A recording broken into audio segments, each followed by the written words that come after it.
The talking cure. Toxic workplace behavior can cause significant damage to employee morale and to a company's reputation. How do leaders dismantle a culture of silence? By Joanna Leggett. Article begins. On the surface, former CEO of Australian Super, Ian Silk, had little reason to be concerned about workplace culture.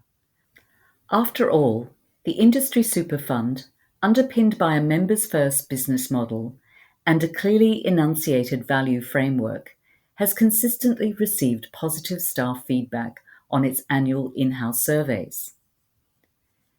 Nevertheless, a few years ago, Silk began wondering whether staff and management at Australian Super had drunk the Kool-Aid, as he put it at the time. Did the positive staff reviews accurately reflect the company's workplace culture? Were staff and leaders really walking the talk? Or were the glowing satisfaction scores being skewed by a kind of amiable groupthink? Silk decided to find out. In 2018, he commissioned the Ethics Centre to investigate whether Australian Super's workplace culture was truly aligned with its ethical framework.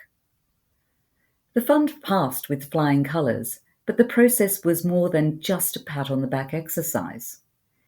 The Ethics Centre also highlighted that Australian Super was conflict-averse at times, and that there was room for more robust discussions.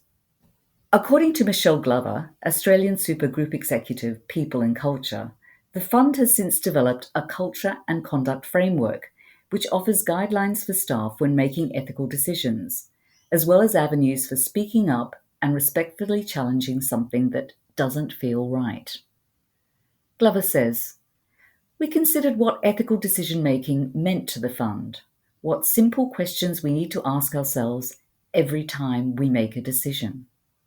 Crucially, the fund introduced the see something, say something, do something concept, which encourages employees to speak up through one of the nominated channels." Glover says, "This also includes subtle interactions and observations, witnessing behaviour that doesn't align with our values or doesn't help members achieve their best financial position in retirement. When faced with those situations, colleagues are encouraged to respectfully and constructively use their voice and say something." Glover notes the new culture and conduct framework is part of a broader zero-tolerance approach to bad behaviour. Proven breaches of behavioural expectations, such as toxic behaviours, would result in termination of employment, she says. Of course, in organisations where no guidance or framework is offered, speaking up is easier said than done. According to leadership coach and author Mark Lebusque, many employees don't pipe up when they witness bad behaviour, be it bullying, aggression, or harassment, because they are afraid of being next in the firing line. The result? Heightened stress, burnout, high turnover, and silos amongst staff. Not to mention the stifling of innovation and creative thinking in the workplace. Lebusque says, "At the moment, many people are thinking, why would I put my head up and speak out when we're going through a restructure or a right-sizing? So I'll just look the other way."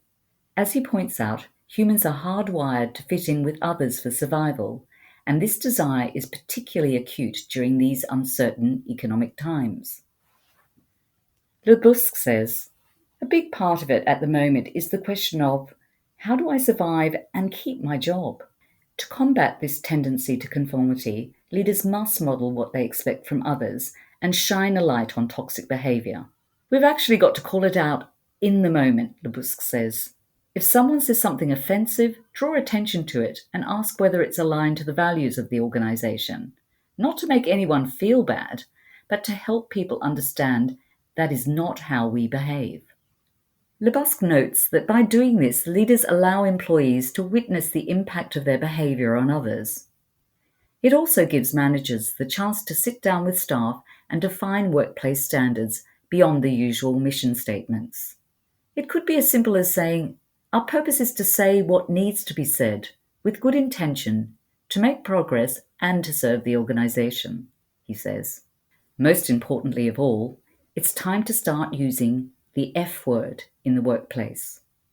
We've got to let people know how we feel about bad behaviour, rather than just what we think about it, he says.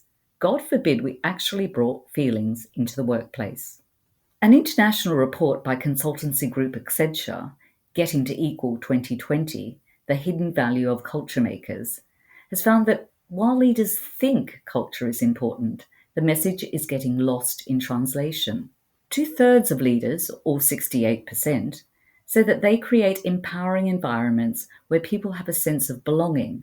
Lisa Stevenson, executive coach and founding director of the Coach Place Global, says one of the main drivers of a strong company culture and feeling safe to speak up is a sense of belonging.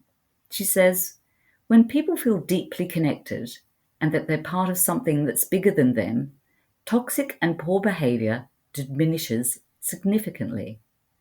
Stevenson says to foster this sense of connection, leaders should give clear feedback and validation, because when people have a strong sense of self, they rarely behave badly. I don't think there's ever been a more important time for leaders to be celebrating success, acknowledging great behavior, and giving really meaningful feedback, she says. Staff also need to be given the opportunity to upskill while fostering friendships across the team to create greater engagement at work. Stevenson says, leaders must understand what their people are interested in and ask whether there is a community project they could be contributing to.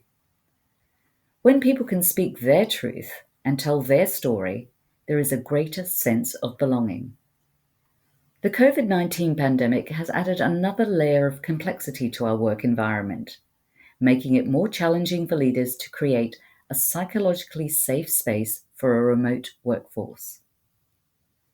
Stevenson says our brains are on high alert during the pandemic and more vulnerable to acting out of fear. As a result, the boundaries are blurred around concepts of bullying and toxic behaviour, which have become a lot more nuanced and subtle. Now it's more about people cancelling meetings at short notice or calling out someone on a group email, she notes. But we must realise the quiet negative behaviours are actually having more impact on people than ever before, because we're all tired, and leaders are tired too. Stevenson believes the challenge for leaders in the pandemic work era is to distinguish between someone intentionally making someone else feel small and an exhausted staff member at their wits' end. She says, if leaders have the emotional capacity to pick up the phone and speak about the impact of the employee's behaviour, they can check what their intention was. They need to act fast in the moment and ask questions. If staff are especially fatigued and not filling up to a phone call, leaders can also take work off employees' plates to lower stress levels. Stevenson suggests giving people some breathing space. Finally, if a staff member is truly undermining the work culture as part of an ongoing pattern, managers should speak up to set an example and make it clearly known there are consequences for poor behaviour. In this instance, for example, don't be afraid to ask someone if this is the right work environment for them. Sometimes toxic behaviour is actually a cry for help, and if you can give people permission to be honest and say they don't want to be here, then you can help them exit the business, says Stevenson. In addition to the challenges posed by the pandemic, there is a broader risk that the pendulum could swing too far the other way and that companies become frictionless and so inclusive that nothing imaginative or radical is ever proposed. Lebusque, who calls himself a purposeful provocateur, is not a fan of keeping the peace for the sake of the status quo. In fact, he has a saying, politeness prolongs progress. He says, politeness is not a useful etiquette, especially if it's based on the desire not to say anything, because that's not what we do around here.